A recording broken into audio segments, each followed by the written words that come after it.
Domingo 13 de abril, Domingo de Ramos. Primera lectura, tomada de Isaías 50, versículos del 4 al 7. En aquel entonces dijo Isaías: El Señor me ha dado una lengua experta para que pueda confortar al abatido con palabras de aliento. Mañana tras mañana el Señor despierta mi oído para que escuche yo como discípulo. El Señor Dios me ha hecho oír sus palabras y yo no he opuesto resistencia ni me he echado para atrás. Ofrecí la espalda a los que me golpeaban, la mejilla a los que me tiraban de la barba. No aparté mi rostro de los insultos y salivazos. Pero el Señor me ayuda. Por eso no quedaré confundido. Por eso endurecí mi rostro como roca y sé que no quedaré avergonzado. Palabra de Dios. Salmo responsorial tomado del Salmo 21. Dios mío, ¿por qué me has abandonado? Todos los que me ven de mí se burlan, me hacen gestos y dicen: confiaba en el Señor, pues que Él lo salve. Si de veras lo ama, que lo libre. Los malvados me cercan por doquier como rabiosos perros. Mis manos y mis pies han taladrado y se pueden contar todos mis huesos. Reparten entre sí mis vestiduras y se juegan mi túnica a los dados. Señor, auxilio mío, ven y ayúdame. No te quedes de mí tan alejado. Contaré tu fama a mis hermanos, en medio de la asamblea te alabaré. Fieles del Señor, alábenlo, glorifícalo, linaje de Jacob, témelo, estirpe de Israel. Segunda lectura, tomada de Filipenses capítulo 2, versículos del 6 al 11. Cristo, siendo Dios, no consideró que debía aferrarse a las prerrogativas de su condición divina, sino que, por el contrario, se anonadó a sí mismo, tomando la condición de siervo, y se hizo semejante a los hombres. Así, hecho uno de ellos, se humilló a sí mismo y por obediencia aceptó incluso la muerte y una muerte de cruz. Por eso Dios lo exaltó sobre todas las cosas y le otorgó el nombre que está sobre todo nombre, para que al nombre de Jesús todos doblen la rodilla en el cielo, en la tierra y en los abismos, y todos reconozcan públicamente que Jesucristo es el Señor, para gloria de Dios Padre. Palabra de Dios. Del Evangelio según San Lucas, tomado del capítulo 19, versículos 28 al 40. En aquel tiempo, Jesús, acompañado de sus discípulos, iba camino de Jerusalén, y al acercarse a Betfagé y a Betania, junto al monte llamado de los Olivos, envió a 2 de sus discípulos diciéndoles: vayan al caserío que está frente a ustedes. Al entrar encontrarán atado un burrito que nadie ha montado todavía. Desátenlo y tráiganlo aquí. Si alguien les pregunta por qué lo desata, díganlo: el Señor lo necesita. Fueron y encontraron todo como el Señor les había dicho. Mientras desataban el burro, los dueños les preguntaron: ¿por qué lo desamarran? Ellos contestaron: el Señor lo necesita. Se llevaron pues el burro, le echaron encima los mantos e hicieron que Jesús montara en él. Conforme iba avanzando, la gente tapizaba el camino con sus mantos, Y cuando ya estaba cerca la bajada del monte de los Olivos, la multitud de discípulos, entusiasmados, se pusieron a alabar a Dios a gritos por todos los prodigios que habían visto, diciendo: Bendito el Rey que viene en nombre del Señor, paz en el cielo y gloria en las alturas. Algunos fariseos que iban entre la gente le dijeron: Maestro, reprende a tus discípulos. Él les replicó: Les aseguro que si ellos se callan, gritarán las piedras. Palabra del Señor. Explicación. El Evangelio comienza con una referencia geográfica. Las aldeas mencionadas yendo hacia Jerusalén, primero está Betfagé, luego Betania, que dista unos 3 kilómetros de la ciudad de Jerusalén. Se desconoce a cuál aldea se refiere cuando dice el caserío que está frente a ustedes, que es donde encontrarán el burro. Quizás sea Betania vista desde Betfagé. Todo el pasaje tiene la intención de presentar a Jesucristo Rey, que entra triunfante a su ciudad. Al mandar por el burro, Jesús expresa su derecho de rey, que puede disponer del medio de transporte que estime conveniente y no se le puede negar. Además, el Evangelio de Lucas ha adornado con eventos sobrenaturales este suceso. Sabe que encontrarán un asno que nadie ha cabalgado, y lo cual tiene naturalmente el sentido de exclusividad y dignidad, incluso de carácter sagrado, en contraposición a un uso profano. Pero tiene la dificultad que cualquier animal no amansado para montar es ingobernable para ser conducido dócilmente. Y para que esto no suceda, debe seguir interviniendo el elemento sobrenatural que se destaca. Además, se presenta también como extraordinario la disponibilidad de los dueños de ceder al animal ante la palabra que Jesús envía. Todo se cumple cabalmente como Jesús dice. De esta forma, se subraya la autoridad de esa palabra. Por otro lado, es de sobra conocido el hecho simbólico del burro. El simbolismo está tomado de Zacarías 9:9 y es expresión de humildad.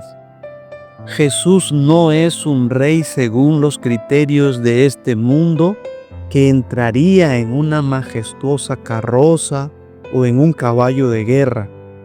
Él no apoya su poder en un ejército armado, en la violencia. Su poder reside en la pobreza de Dios, en la paz de Dios, único poder salvador. E hicieron que Jesús se montara en él.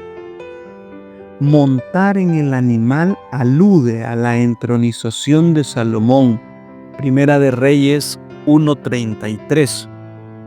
También echar los mantos tiene su sentido en la realeza de Israel. Lo que hacen los discípulos es un gesto de entronización en la tradición de la realeza davídica y la esperanza mesiánica a partir de ella. El Monte de los Olivos, cuyo lado oeste dista a 1 kilómetro de Jerusalén, es un lugar con un gran simbolismo mesiánico, y allí se dará una batalla decisiva para la liberación de Jerusalén, profetizada en Zacarías capítulo 14, versículos del 3 al 4. En este monte es donde Jesús ora antes de su pasión, y es allí donde, según el Evangelio de Lucas, ascendió a los cielos por el lado oeste del monte, exactamente en Betania. Así, se entiende entonces que la multitud que aclama a Jesús cuando se acerca a la bajada del Monte de los Olivos, comienzan los cantos de alabanza a Dios y los cantos triunfales. Es la proclamación del Rey Mesías, con todo el respaldo del simbolismo veterotestamentario que tiene la dupla Monte de los Olivos, ciudad de Jerusalén. En la aclamación popular de alabanza, es muy significativo que el evangelista Lucas evita toda mención a David y en su lugar remite al saludo de los ángeles por el nacimiento de Jesús en su encuentro con los pastores. Paz en el cielo y gloria en las alturas. De esta forma se tiende un nexo entre nacimiento y pasión. Los hombres cantan ahora al acercarse la pasión lo que un día cantaron los ángeles en el nacimiento. La entrada de Jesús en Jerusalén se da en el marco de las peregrinaciones hacia el templo para la celebración de las fiestas. Él, un reconocido profeta en Galilea, es acompañado de esta gente que lo sigue y de los peregrinos que se les unen. Es importante aclarar esto porque algunos predicadores, en la emoción de su exhortación, dicen: la misma gente que el domingo de Ramos clamaba, bendito el Rey que viene en nombre del Señor, el Viernes Santo es la que clama, crucifícalo, crucifícalo. Esta es una calumnia histórica o cuando menos un craso error. Nada tienen que ver los dos grupos. Hemos dicho que el grupo que gritaba en la entrada triunfal son discípulos de Jesús, los mismos a los que tenían pavor las autoridades judías y por eso no pudieron arrestarlo en el templo. Así aparece en Lucas 22:2. Por eso tuvieron que recurrir a la ayuda del traidor para poder capturarlo. El juicio de Jesús se dio en el secreto de las autoridades judías. Una conspiración. No hay pueblo. Fue una farsa de juicio. Todos los evangelistas concuerdan que la condena a muerte de Jesús ya estaba dictada desde mucho antes. En Mateo, que tiene 24 capítulos, desde el capítulo 12, versículo 14, toman la decisión de matarlo. En Marcos, que tiene 16 capítulos, en el capítulo 3, versículo 6, ya están tramando cómo matarlo. En Lucas, que tiene 24 capítulos, se insinúa ya desde el capítulo 6 y en el 19 se dice claramente.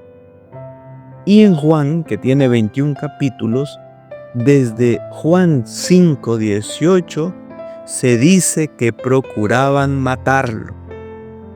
La sentencia ya estaba dictada, solo faltaba ejecutarla. Jesús fue capturado casi a la medianoche del jueves y apenas 10 horas más tarde, aproximadamente, estaba siendo condenado a muerte por Pilato.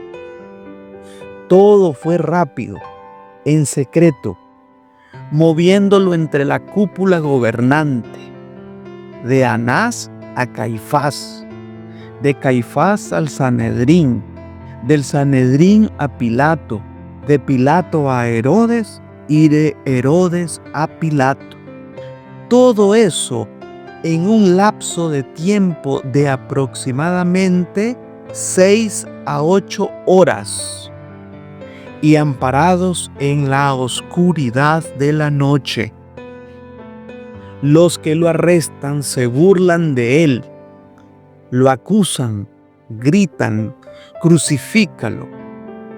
Es un grupo organizado por los dirigentes judíos, un grupo de choque entre los que hay sumos sacerdotes, guardias del templo, empleados de los sumos sacerdotes, los miembros del Sanedrín, que en total son 70, los escribas y los falsos testigos contratados. Ahí aparecen en el capítulo 22 del Evangelio de Lucas. Del grupo de Jesús, los únicos que se dieron cuenta de su arresto fueron los apóstoles. Y de que son los discípulos de Jesús los que lo acompañan en la entrada triunfal, queda constancia al finalizar el relato. Los fariseos que toman aquella exclamación popular como un exabrupto y piden a Jesús que intervenga y detenga esas exclamaciones, pero Jesús responde con la lapidaria frase: les aseguro que si ellos se callan, gritarán las piedras. La manifestación del reino de Dios ha entrado en su fase final y nadie puede detenerlo. Puntos de reflexión. Número 1. Jesucristo hoy es proclamado como Rey. Reconocerlo como Rey significa aceptarlo como aquel que nos indica el camino, aquel del que nos fiamos y al que seguimos. Significa aceptar día a día su palabra como criterio válido para nuestra vida. Significa ver en Él la autoridad a la que nos sometemos.